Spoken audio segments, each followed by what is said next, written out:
Bonjour, vous êtes sur Décideur TV, c'est Lex Inside. Au programme de ce numéro, on va parler des tendances en arbitrage en 2023. On parlera de l'ouvrage Le droit pénal fait son cinéma. Et enfin, on parlera donation d'entreprise. On commence tout de suite cette émission avec Roland Ziadé, associé chez Linkletters, pour parler des tendances en arbitrage en 2023. Roland Ziadé, bonjour. Bonjour. Alors, quelle est la tendance générale de l'arbitrage en 2023 ? Je vous dirais, Arnaud, que l'arbitrage va continuer à se consolider, à se renforcer comme le mode normal, le mode usuel de règlement des litiges en matière internationale, dans un environnement qui est plein d'incertitudes, où il y a toujours pas mal de projets à l'international, mais il y a aussi, comme vous le savez, des crispations, des tensions, qu'elles soient géopolitiques ou économiques. Effectivement, l'arbitrage va continuer de se déployer comme finalement le mode de règlement des litiges compte tenu de ses attraits, efficacité, adaptabilité et effectivement neutralité, surtout à l'international. Ça, c'est certain. On le voit, une augmentation des litiges, quels que soient les secteurs. Bien entendu, il y a des secteurs où naturellement l'arbitrage se déploie. Je pense à l'énergie, je pense aux ressources naturelles, mais également la construction et les infrastructures. On le voit aussi dans la défense, dans les télécoms, les contrats à long terme, les litiges de joint venture. On note aussi une augmentation des litiges qui impliquent les États. Ça, c'est une tendance marquante des dernières années. Il y a environ 20% des arbitrages CCI aujourd'hui qui impliquent un État ou une entité étatique. Ah, ça, c'est une grosse tendance. Tout à fait. Et pour vous donner un ordre d'idée, en ce moment, nous intervenons dans une 11 dossiers, je pense, qui impliquent un État, environ 7 États différents, 3 fois pour l'État, dans 7 cas de figure pour l'investisseur, la partie privée, et dans un cas de figure, j'interviens dans le cadre du tribunal arbitral. Donc en fait, une grande diversité et de configurations possibles en cette matière. Alors vous avez dit arbitrage plus efficace, plus transparent, pourquoi ? Il y a une véritable demande, je dirais, claire, en fait, des différents acteurs. Sur l'efficacité, il y a une prise de conscience, à la fois des utilisateurs eux-mêmes, une pression des parties, des entreprises, mais aussi, je dirais, des institutions. Et donc, effectivement, tous les protagonistes ont fait un effort pour renforcer l'efficacité. On le voit avec la multiplication et l'instauration d'arbitrages accélérés pour les litiges relativement modestes. On le voit à la mise en place de procédures d'arbitrage d'urgence. Et on le voit aussi, par exemple, avec les arbitrages et les procédures et les audiences virtuelles qui se sont imposées de facto en période de Covid, mais qui se maintiennent aujourd'hui en fonction des dossiers, en fonction des types d'audience, ce qui a des avantages en termes de réactivité, de limitation des coûts, et puis, bien entendu, d'un point de vue environnement. Alors, parlons de la place de Paris, et est-ce qu'elle doit craindre la concurrence de nouvelles places émergentes comme, je pense à l'Afrique, à l'Asie ou l'Amérique latine ? Je ne le pense pas. Je pense que même Paris pourrait quelque part bénéficier du développement des autres places. Pourquoi ? Je m'explique. Écoutez, il n'y a aucun doute là-dessus. Le déplacement du centre de gravité des arbitrages clairement se fait vers les marchés émergents. Vous avez mentionné l'Afrique, c'est également le cas de l'Asie, du Moyen-Orient. Mais d'un autre côté, effectivement, lorsqu'une entreprise veut aller à l'arbitrage, souvent elle est récalcitrante de choisir le pays de l'investissement, de la crainte d'interférence des juridictions étatiques. Et Paris, c'est aussi là où se trouve la CCI, qui fête son centenaire cette année. Paris a tout un écosystème favorable à l'arbitrage qui s'est développé. Donc même s'il y a des centres régionaux, je pense à Singapour, bien entendu, je pense également à Londres, Genève, historiquement, qui se sont développés, effectivement, Paris va quelque part bénéficier aussi de cette compétitivité. Paris va être poussé à devenir plus dynamique pour maintenir son attractivité et son rayonnement. Donc vous êtes plutôt optimiste quant au développement de l'arbitrage. Il a encore de beaux jours devant lui, on va dire. De mon point de vue, la réponse est clairement affirmative. Nous avons évoqué ensemble le renforcement de l'efficacité, il y a plus de transparence, une adaptabilité de ce mécanisme et une plus grande diversité.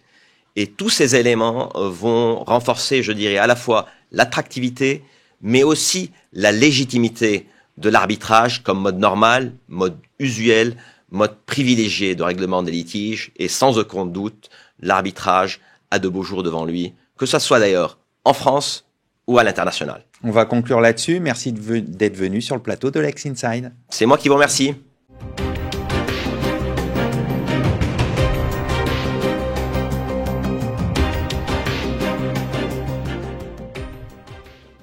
Vous êtes toujours sur Décideur TV. Dans Lex Inside, on va parler de l'ouvrage Le droit pénal fait son cinéma avec son auteur Olivier Lasmole, professeur de droit à Schema Business School. Olivier, bonjour. Bonjour Arnaud. Alors, d'où vous est venue cette idée de cet ouvrage original, Le droit pénal fait son cinéma?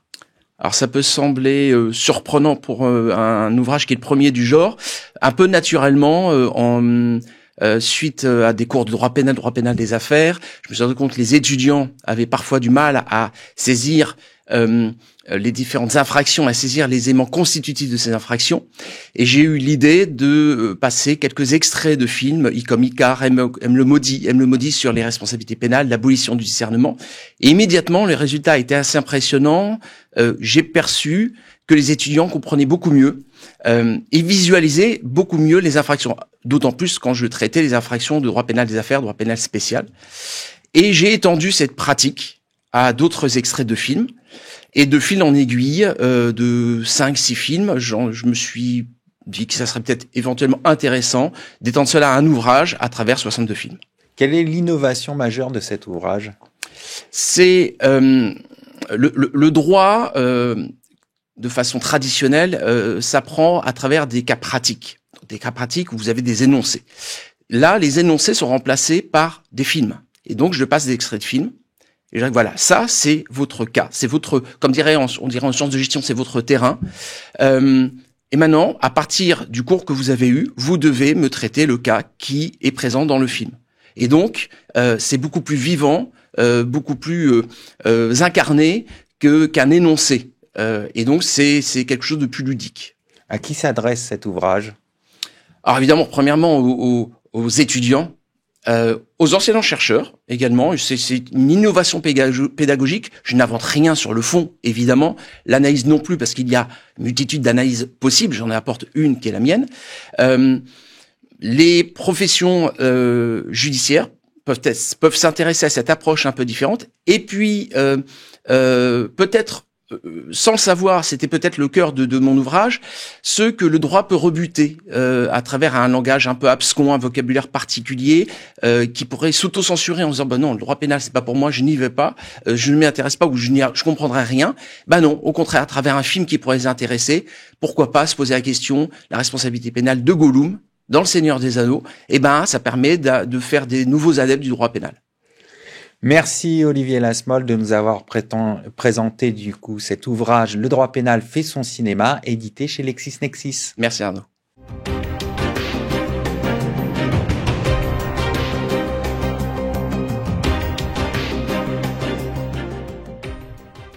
Vous êtes toujours sur Décideur TV. Dans Lex Inside, on va parler donation d'entreprise avec mon invité Olivier Giacomini, notaire chez Chevreux. Olivier, bonjour. Bonjour Arnaud. Alors, un chef d'entreprise peut-il conserver l'usufruit et transmettre uniquement la nue propriété de ses titres? Absolument. C'est vrai qu'on connaît bien le démembrement de propriété appliqué à de l'immobilier, bien souvent. Et bien de la même manière, il est tout à fait possible pour un chef d'entreprise de transmettre, on va dire, uniquement la nue propriété de l'entreprise bien souvent à ses enfants, aux héritiers, et appliquer à l'entreprise ce schéma de démembrement, va se traduire de la manière suivante. L'usufruitier, lui, donc qui est le donateur, va conserver les revenus de l'entreprise et puis dans une certaine mesure certaines décisions au sein de l'assemblée des associés. Et puis de l'autre côté, le nu propriétaire, le donataire, celui qui reçoit, lui va conserver quand même certaines décisions au sein de l'assemblée des associés, et puis parfois aussi va pouvoir avoir certains revenus. Quels sont les avantages dans ce cas et quelle est la fiscalité applicable? Alors, de manière assez classique, le démembrement de propriété a un double, ce que j'appelle un double levier, un avantage fiscal à double levier, puisque au jour de la transmission, il va y avoir une incitation à transmettre le plus tôt possible. Donc plus le donateur est jeune, plus l'usufruit est élevé, la valeur de l'usufruit est élevée, et donc corrélativement, plus la valeur de la nue propriété est faible. Et donc c'est ça qui est taxé. Donc on joue sur la valeur fiscale de la transmission. Et puis au jour du décès du donateur, les nus propriétaires vont recevoir la pleine propriété. On dit que l'usufruit s'éteint, et ce, sans formalité, sans aucun formalisme et surtout sans fiscalité supplémentaire. Donc vraiment, le démembrement est un outil de sécurisation de la transmission et du coût aussi de son coût fiscal. On va évoquer le pacte Dutreil. Qu'est-ce que c'est? Quel est son intérêt? Alors le pacte Dutreil est né en 2000 à peu près, et il permet une exonération de 3/4 de la valeur de l'entreprise, à condition évidemment de respecter un certain nombre de conditions assez strictes. Quelles sont-elles? Alors, il faut réunir, je dirais, un noyau d'actionnaires autour d'un certain pourcentage des droits de vote et des droits financiers de l'entreprise. Et puis, il y a aussi une condition de maintien ou de transmission de la fonction de direction au sein de l'entreprise. Donc, avec ce levier fiscal très important, eh bien, schématiquement, on va passer d'un taux de droits de donation d'environ 45% sur des fortes valeurs à un taux qui va à peu près de 3 à 11%. C'est pas négligeable. C'est un outil redoutable, c'est un outil qui est extrêmement observé par l'administration fiscale. Et puis, à chaque fois que des doutes subsistent sur l'éligibilité de l'opération, eh bien, on va avoir parfois, on va recommander peut-être de faire un rescrit fiscal auprès de l'administration. Quels sont les schémas usuels de transmission d'entreprise par donation? Ce sont en fait les schémas traditionnels de donation. On pense évidemment à la donation partage, qui permet de mettre sous cloche les plus et moins values de ce qui a été donné, donc qui évite, qui dispense le rapport au jour de la succession du donateur, de la donatrice. On va utiliser également des donations partage parfois avec soult, lorsque tous les enfants ne souhaitent pas ou ne peuvent pas reprendre l'entreprise. On va conserver l'égalité entre les enfants en attribuant l'entreprise à A, à charge pour A de verser une soult à B, C, D, etc. À ses frères et sœurs. Et puis enfin, on va avoir quelque chose qu'on connaît bien maintenant, la donation partage transgénérationnel, qui va allotir, comme on dit, plusieurs générations des parents, génération des petits-enfants, et qui réalise une transmission, donc, comme son nom l'indique, transgénérationnelle. Olivier Giacomini, merci. Merci à vous. Merci à toutes et à tous pour votre fidélité. Je vous retrouve très bientôt sur Décideur TV pour un nouveau numéro de Lex Inside.